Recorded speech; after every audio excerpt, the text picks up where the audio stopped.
बहुत कुछ कहा, कहने वालों ने तो बहुत कुछ कहा, इल्जाम लगाने रूनुमा होते हैं तो सारे हिंदुस्तान के मुसलमान हैदराबाद की तरफ नजर लगाए हुए रहते हैं। सारे हिंदुस्तान के मुसलमान हैदराबाद की तरफ नजर लगाए हुए थे और ये देखते हैं हैदराबाद से मजलिस इत्तेहादुल मुस्लिमीन और आपको मेरे बिस्मिल्लाहिर्रहमानिर्रहीम, अस्सलामु अलैकुम व रहमतुल्लाहि व बरकातहू। मोअज़्ज़िज़ हाज़रीन किराम, बुजुर्गान कौम और मिल्लत, मेरी इज़्ज़तदार माँ और बहनों, गयूर नौजवान साथियों, शहनशीन व तशरीफ़ फरमा मजलिस इत्तेहादुल मुस्लिमीन के सीनियर कायदीन व साबिक़ा रुकन असम्बली मोहतरम जनाब अहमद पाशा क़ादरी साहब, मोहतरम जनाब मुमताज़ अहमद खान साहब, रुकन असम्बली मीर जुल्फ़िकार अली साहब, मजलिस इत्तेहादुल मुस्लिमीन के सदर मोतमदीन अराकीन, साबिक़ा अराकीन बल्दिया, अजीज़ दोस्तों और बुज़ुर्गों, 13 मई के दिन इंतख़ाबात की रायदही का दिन है। मेरी आप तमाम लोगों से गुजारिश है कि अपने एक एक वोट का इस्तेमाल करिए, पतंग के निशान पर बटन दबाइए, पोलिंग बूथ को जाकर और मशीन के बैलेट में पहला नाम पतंग का मजलिस इत्तेहादुल मुस्लिमीन का है और मशीन के ऊपर पतंग के निशान पर बटन दबाकर जब तक आवाज़ नहीं आती और आवाज़ आने के बाद अपनी उंगली को हटाइए और बाजू एक और छोटी मशीन होगी जिसमें जिस पतंग के निशान पर आपने बटन दबाया तो एक छिट्टी निकलेगी, उसमें उस छिट्टी के ऊपर पतंग का निशान होगा जो 30 सेकंड तक आपको नजर मशीन के अंदर गिर जाएगी। तो मेरी आप तमाम सदबंदरियत से कामयाबी दिलाइए। मेरे अजीज दोस्तों और बुजुर्गों, मैं आपसे ये इसलिए अपील कर रहा हूँ कि आप असदुद्दीन ओवैसी को नहीं बल्कि मजलिस इत्तेहादुल मुस्लिमीन को कामयाब कराइए। आपने 40 साल से मजलिस इत्तेहादुल मुस्लिमीन को हैदराबाद की पार्लियामेंट की सीट से कामयाबी से हमकिनार किया। आपने अपनी आवाज़ को हिंदुस्तान के पार्लियामेंट में भिजाया और अल्हम्दुलिल्लाह 20 साल से अल्लाह ने और आपने मुझे मौका दिया कि मैं अवाम की खिदमत करूं और अल्हम्दुलिल्लाह आप देखते हैं कि पार्लियामेंट के अंदर मजलिस की तरफ से, हैदराबाद की अवाम की तरफ से मैंने हर मसले पर अपनी आवाज़ को उठाया। बेबाकी के साथ हमने हुकूमत वक्त के गलत फैसलों के खिलाफ, उनके गलत कवानीन के खिलाफ मजलिस ने तारीर भी की। उस कानून की हमने तायीद नहीं की बल्कि उसका डिवीज़न का मुतालबा किया। तो मेरे अजीज़ दोस्तों और बुजुर्गों, पार्लियामेंट के बाहर भी मजलिस इत्तेहादुल मुस्लिमीन के इस रुकने पार्लियामान ने हैदराबाद और तेलंगाना मजलिस इत्तेहादुल मुस्लिमीन को मजबूत करने की कोशिश की। हमने गुजरात की सरजमीन पर हमारे अराकीन बल्दिया को मुंतखब करवाया। उत्तर प्रदेश में मजलिस के 100 से ज्यादा अराकीन बल्दिया हैं, 8 या 10 चेयरमैन हैं बल्दिया के। मजलिस इत्तेहादुल मुस्लिमीन बिहार में 5 MLA हमारे कामयाब हुए और मुझे यकीन है कि इंशाअल्लाह ताला इस बार अख्तरुल ईमान साहब किशनगंज से मजलिस इत्तेहादुल मुस्लिमीन के रुकने पार्लियामान मुंतखब होंगे। महाराष्ट्र में मजलिस के 2 रुकन असम्बली हैं, कई अराकीन बल्दियाँ हैं। तो ये सब चीज़ें आपके सामने हैं। तो मेरी आपसे अदबन गुजारिश है कि 13 तारीख के दिन आप अपने एक एक वोट का इस्तेमाल मजलिस के हक में करिए। मेरे अजीज दोस्तों और बुजुर्गों, आप ये देखते हैं कि कल वजीर आजम की एक तकरीर हुई जिसमें वजीर आजम ने ये कहा कि कांग्रेस और BRS ने हैदराबाद को मजलिस को लीज पर दे दिया। फिर एक और तकरीर कोई महाराष्ट्र के एक BJP के MP हैं मोहतरमा, वो आकर ये कह रहे हैं कि उनको अगर 15 सेकंड दिया जाए तो वो छोटे और बड़े यानी असदुद्दीन और अकबरुद्दीन को 15 सेकंड में उनका काम कर देंगे। फिर एक बीजेपी के एक और मोहतरमा है जो कह रहे हैं कि अगर मजलिस कोर्ट दिए तो पाकिस्तान को दिए, सब बराबर है। फिर एक और मोहतरमा है जिनका नाम प्रियंका वाड्रा है, वो कह रहे हैं कि असदुद्दीन ओवैसी बी टीम है। अरे समझ में नहीं आ रहा ये तीन मोहतरमा मेरे पीछे क्यों पड़ गए भाई। एक मोदी थे, उन्होंने भी पीछे पड़े हुए हैं। अब आप बताइए कि नरेंद्र मोदी का गुरूर और तकब्बुर, अहंकार देखिए, जिसको हिंदी में अहंकार कहते हैं, कि वो कह रहे हैं कि हैदराबाद को कांग्रेस और बीआरएस ने लीज पर दिया। मोदी जी, क्या हैदराबाद की आवाम इंसान नहीं है? हम क्या कोई बैल बकरी है कि लीज पर दे दिए? हम यहाँ एक बाइज्जत शहरी के तौर पर रहते हैं और 40 साल से हमने आपकी पार्टी को, आपकी पार्टी के बड़े बड़े लीडरों को अल्लाह ने अपने फजलो करम से नबी करीम सल्लल्लाहु अलैहि वसल्लम के सदक़े और तुफैल में यहाँ की आवाम ने आपकी पार्टी को हराया है, तो आप बोरे लीज पे दे दिए। नरेंद्र मोदी, मैं आपको बताता हूं लीज के माने क्या होते हैं। हिंदुस्तान में 21 लोग ऐसे हैं जिनके पास 70 करोड़ आवाम की जो दौलत है वो 21 लोगों के पास है। 70 करोड़ की आवाम की दौलत को मिला लिया जाए तो भारत के 21 लोगों के पास उतनी दौलत है। नरेंद्र मोदी, आपको दिखता नहीं है? आप तो चाय बेच के आए ना, आपको दिखता नहीं है? लीज पे हैदराबाद को दे दिए तो 7,000 करोड़ का इलेक्ट्रोल बॉन्ड आपको मिला। आपने इलेक्ट्रोल बॉन्ड लिया, जिस किसी ने इलेक्ट्रोल बॉन्ड दिया नरेंद्र मोदी ने उनको कॉन्ट्रैक्ट दिया, एयरपोर्ट का दिया, सी पोर्ट का कॉन्ट्रैक्ट दिया, टनल बनाने का कॉन्ट्रैक्ट दिया, स्लम रीडेवलपमेंट का प्रोग्राम दिया, पावर प्रोजेक्ट दिया। 6,000-7,000 करोड़ आप ले लिए इलेक्ट्रोल बॉन्ड में, और 21 लोगों के पास जो दौलत है 70 करोड़ लोगों के पास उतनी दौलत नहीं है। और आप हमको बोल रहे हैं कि लीज पर दिए, कोई लीज पर नहीं दिया गया है।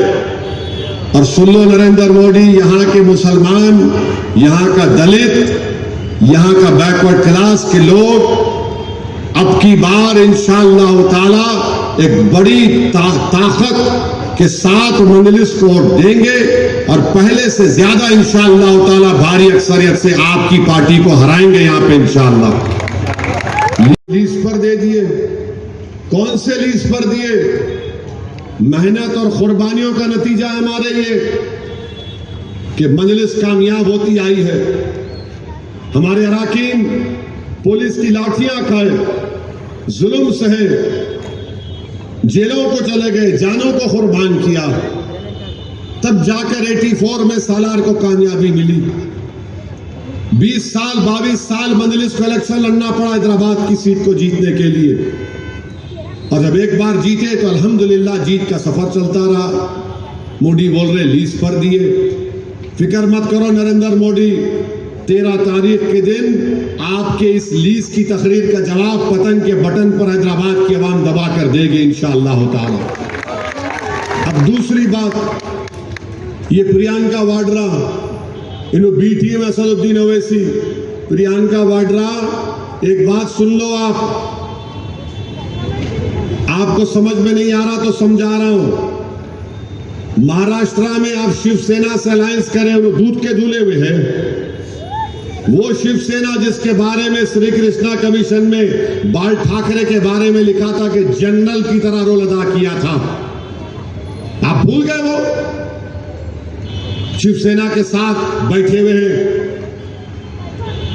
अमेठी की सीट हैदराबाद के दूल्हे भाई नहीं गए तो भी आपका भाई हार गया। कौन भी टीम थे वहां पे? मध्य प्रदेश, राजस्थान, छत्तीसगढ़ साफ। परसों असेंबली का इलेक्शन हुआ तो आप राजस्थान हार गए, मध्य प्रदेश हार गए, छत्तीसगढ़ हार गए। किसकी वजह से हारे? 2019 के लोकसभा के चुनाव में 90% सीट आपकी पार्टी हार गई बीजेपी के खिलाफ। असदुद्दीन ओवैसी पर आपको उंगलियां उठा रहे, बी टीम बोल रहे हैं। याद रखो, जो कोई बोलेगा मजलिस के बारे में उसका जवाब मेरी जबान देगी अब इंशाअल्लाह ताला। मैं खामोश नहीं बैठने वाला हूं। हम अपने हक की लड़ाई लड़ रहे हैं। आपकी पार्टी प्रियंका वाड्रा यूएपीए का कानून अमित शाह लेकर आए, आप सपोर्ट किए नहीं किए बोलो? उस कानून के तहत 4-4 साल से बच्चे जेलों में सड़ रहे हैं। एक 85 साल का ईसाई पादरी जेल में मर गया। आपकी पार्टी ने अमित शाह के कानून की तायीद की। आपकी पार्टी केजरीवाल जो 370 निकालने में बीजेपी की तायीद किया कश्मीर की, उसके साथ अलायंस आप करते हैं और हमको बोलते हैं। ये दिमाग से निकाल लो अपनी बात तुम कि जवाब नहीं मिलेगा, जवाब मिलेगा। मैं सिर्फ तेलंगाना को सामने रखकर खामोश बैठा हुआ हूं। इसीलिए मैंने कहा था कि हैदराबाद से पतंग, तेलंगाना से बीजेपी खत्म। अगर आप ये समझ रहे हैं कि तुम्हारे बोलने से मैं खामोश बैठ जाऊंगा, नहीं खामोश बैठूंगा। हमारी भी इज्जत नफ्स है। हम यहां पर जो चलकर कोई मैदानों में, बागों में चलकर नहीं आए। यहां पर 6 फीट के फासले पर गोली मुझ पर चलाई गई। आप ये समझ रहे कि हम लोग एंटाइटलमेंट की पॉलिटिक्स करते? नहीं करते। हम मेहनत करते, जुस्तजू करते, इल्जामात का सामना करते, मैदान में रहते, अवाम के दरमियान में हजारों की भीड़ में चलते। हम खाली डाइस पे आके हाथ हिला के नहीं जाने वाले। हम लोग पैदल दौरे करते, गर्मी में धूप में चलते। हम क्या बात कर रहे हैं आप? सोचो थोड़ी देर के लिए। इसका जुमला जो तुम बोल रहे हो उसका असर कहां तक जाएगा? फिर सिर्फ तेलंगाना से बीजेपी को कमजोर करने के लिए मजलिस ने ऐलान किया है। इसका यह मतलब नहीं है कि आप जो आए मुंह को आए बोलते जाएंगे। बहुत जबान, मेरी भी जबान बहुत लंबी है। पूरे मुल्क में बदनाम इसलिए हूं कि मेरी तकरीर के अल्फाज जो निकलते सबको दिलों पे लगते, चुभते। और एक मोहतरमा है, कहां से? महाराष्ट्र से। 15 सेकंड हमको दो, छोटे बड़े को गायब कर देते।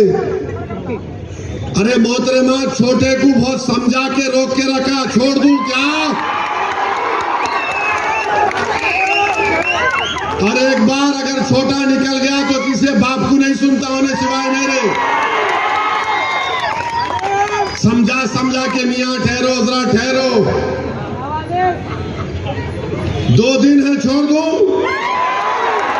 जाके बैठ जा तो मैं मुमताज खां बैठते, हम भी आम खाते हुए। 15 सेकंड में गायब करते करते। बोलो कहां पे आना? 15 सेकंड आता हूं मैं, चलो। मेरे बीवी बच्चों को लेके आता हूं, तुम मोदी से पूछो कहां पे आना। मैं मरने को तैयार हूं मजलिस के लिए। मैं इन गरीबों के लिए मरने को तैयार हूं। मैं मौत से नहीं डरता। दुनिया मेरे लिए है मगर कोई माने नहीं रखती। मेरी दुनिया सिर्फ मजलिस है। मेरी दुनिया सिर्फ मजलिस है और मजलिस रहेगी। 15 सेकंड में ये कर देंगे। क्या करेंगे 15 सेकंड में? तुम बोलो कहां पे आऊं? तुम्हारे पार्टी के दफ्तर पे आऊं? तुम्हारे वजीर आजम के घर के सामने आऊं? हाँ आता हूं, बोलो क्या करेंगे तुम? तुम अखलाक पीलू खान की तरह वही करोगे? करो, मेरे को, मैं मरने तैयार हूं। तुम समझ रहे हम मौत से डरने वाले हैं? अरे मौत हमको फना नहीं करती। मौत का मतलब यह है कि एक घर से दूसरे घर को मुंतकिल होना, वो मौत है। तुम फना हो जाओगे, हम नहीं होंगे फना इंशाअल्लाह। मैं मरने को तैयार हूं। और तुम्हारे वो लोग, वो जालिम लोग 6 फीट से सही गोली नहीं चला सके। गोलियां चलाए इंटरनेट के नंबर से। रोज 3-4 मरतबा मुझे मैसेज आता कि तेरे को यहां मार देंगे, तेरे को वहां मार देंगे। अरे मारो ना कमीनो, कौन रोक रहा तुम लोगों को? मार देंगे, वो कर देंगे, क्या मुर्गे का बच्चा हो? जो मारने को आएगा ऐसा तो पीठ नहीं दिखाऊंगा मैं, मगर तुम बताना पड़ेगा कहां पे आओ। 15 सेकंड मोदी जी, ये तुम्हारे एमपी बोल रहे 15 सेकंड बोलो मोदी जी कहां पे आना, हम बताओ हमको। तुमने अखलाक, पीलू खान, रकबर, बिल्किस से क्या किया दुनिया ने देख लिया। दुनिया ने देख लिया कि हथकड़ियों में एक आदमी है, गोली चला दिया आपने, मुख्तार को आपने जहर दे दिया, बताओ क्या करोगे? तुम सिर्फ मौत ही के लिए दो, हमको तैयार है, मगर तुम्हारी वजह से नहीं, अल्लाह हमारे मुकद्दर में लिखा है। जालिमों सुनो, शहादत है मतलूब मकसूद मोमिन, न माले गनीमत न किश्वर की शाही, हमारे जिंदगी का मकसद है। 15 सेकंड में गैर, छोटा बड़ा, तुमको छोटे बड़े की तमीज भी नहीं मालूम होगी अभी। छोटे को बोल देंगे, वो कर देंगे। अरे कोर्ट में फैसला हो चुका है, बके जा रहे हो, बके जा रहे हो। और वो एक मोहतरमा बोल रहे इनको मजलिस कोर्ट दिए तो पाकिस्तान कोर्ट दिए। अरे पाकिस्तान से तुम्हारी इतनी मोहब्बत क्यों है? आपको याद होगा 2014 में नरेंद्र मोदी अफगानिस्तान गए थे। नरेंद्र मोदी ने फ्लाइट में देखा, पायलट से पूछा नीचे बहुत लाइट दिख रही, उसने बोला नवाज शरीफ के घर में शादी हो रही। बोले लैंड लैंड लैंड हो गए, बगैर दावत के नवाज शरीफ के पास हाथ मिल के चले गए। मित्रों चले गए। हम क्या बोलते हैं बेगानी शादी में? उसके बाद नवाज शरीफ क्या करे? हमारे एक एयरफोर्स के अड्डे पे 4 लश्कर तैयबा के दहशतगर्दों को घुसा दिए।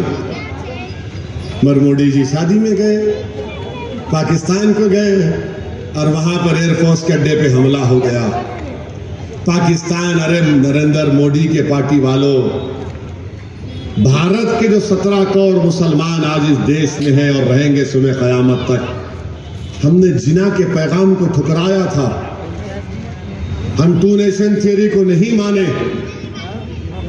आपकी आइडियोलॉजी के श्यामा प्रसाद मुखर्जी और जिना ने मिलकर हुकूमत बनाई थी। शर्म नहीं आती आपको कि जिना के साथ श्यामा प्रसाद मुखर्जी ने गवर्नमेंट बनाई थी, जब पूरे मुल्क में क्विट इंडिया का नारा लगा। हैदराबाद के मौलवी इस्माइल मक्का मस्जिद के इमाम अंग्रेजों के खिलाफ सुल्तान बाजार में लड़ाई लड़े। सबसे पहला कैदी काला पानी का मौलवी इस्माइल हैदराबादी था। सुनो मोहतरमा, नहीं मालूम होगा तुमको, हम गए थे काला पानी को। अंग्रेजों को भगाने वालों का नाम अगर नुमाया नाम आएगा तो पूरे मुसलमान लीडर्स का भी नाम आएगा हिंदू भाइयों के साथ, मगर आरएसएस कहीं नजर नहीं आएगी आपको, कहीं नजर नहीं आएगी आपको।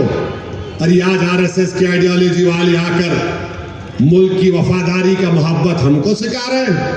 मजलिस कोर्ट दिए तो पाकिस्तान कोर्ट दिए। क्या पाकिस्तान से तुम्हारा तरीका बताओ? पाकिस्तान, अरे मोदी जी, अक़वाम मुत्तहिदा का इलेक्शन तुम पाकिस्तान से हार गए। एक इलेक्शन हुआ था वर्ल्ड हेरिटेज का, कुछ मैं पार्लियामेंट तकरीर में ही बोला उस बारे में। क्या हो रहा है? अमित शाह बोल रहे 40 साल से रजाकार। अरे रजाकार से क्या करना हमको? जो रजाकार थे पाकिस्तान भाग गए, जो वफादार है सीना तान कर तुम्हारे सामने खड़े हुए और सुबह क़यामत तक खड़े रहेंगे इंशाअल्लाह ताला। अब दूसरी हिजरत नहीं होने वाली है। ये वतन हमारा, यहीं पर रहेंगे। इसी जमीन में हमारी माँ ने हमको पैदा किया और इसी जमीन में हम चले जाएंगे।